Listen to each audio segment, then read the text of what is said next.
On Tuesday next week, as you know, California voters will decide whether they're going to recall Democratic Governor Gavin Newsom.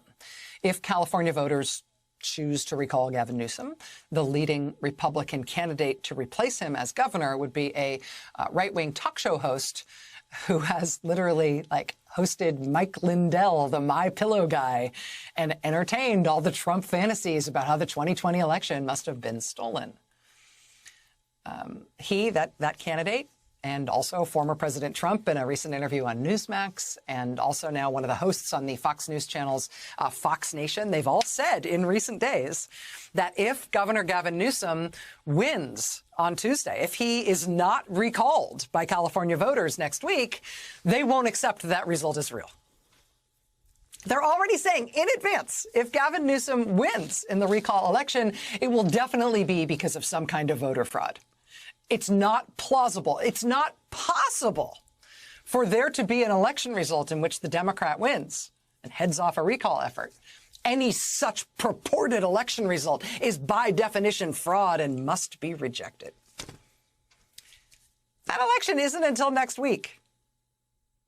But just like Trump spent months leading up to November 2020 saying if he lost, he would claim it was fraud, they're already saying that about California. They're already seeding the ground with that for the California governor's race next week as well.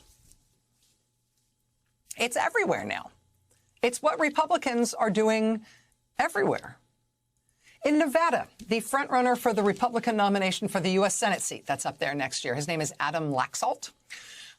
He's not actually in a primary for that seat for another 9 months. Even if he wins the Republican primary in 9 months, he wouldn't be up for the general election contest for that Senate seat for 14 months. But he already, right now, is campaigning on how he's going to bring great lawsuits to contest the election results. 9 months before the primary, he's already saying that the election is definitely going to have voter fraud and he's definitely going to be challenging the results. I don't even have to tell you this is the guy who's got former President Trump's endorsement for that Senate seat in Nevada. Former President Trump himself yesterday sent out a fundraising email that claimed that 15 million ballots were not counted in the presidential race in 2020, which is absolutely insane. But he sent that out as a fundraiser right after, literally 2 minutes after, his PAC confirmed that he's doing a rally in Iowa next month. The Democrats right now are concerned about voting rights being rolled back and the strength of the economic recovery given the ongoing problems with COVID. They're also concerned about the ongoing problems with COVID and whether Biden's big economic infrastructure climate bill can get passed with the narrow Democratic majorities they've got in the House and the Senate. They're concerned about the Supreme Court letting states ban abortion now and managing the ongoing recovery from Hurricane Ida, particularly in Louisiana, where there's still hundreds of thousands of people without power. They're worried about the ongoing fallout from the end of the war in Afghanistan. And Democrats are worried about all those things right now, working on all of those things, worried about all of those things, and others. In the other party, the energy is like, elections are a lie. We don't believe in election results, even before we know what they are. And if our supporters literally physically mounted a mass assault on the seat of U.S. government because of that, you should leave them alone.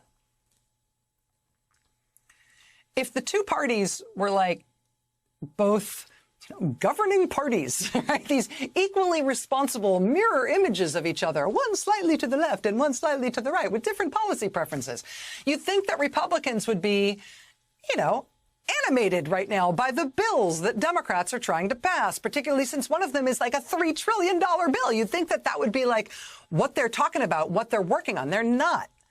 That is a marginal concern in terms of right-wing political energy right now.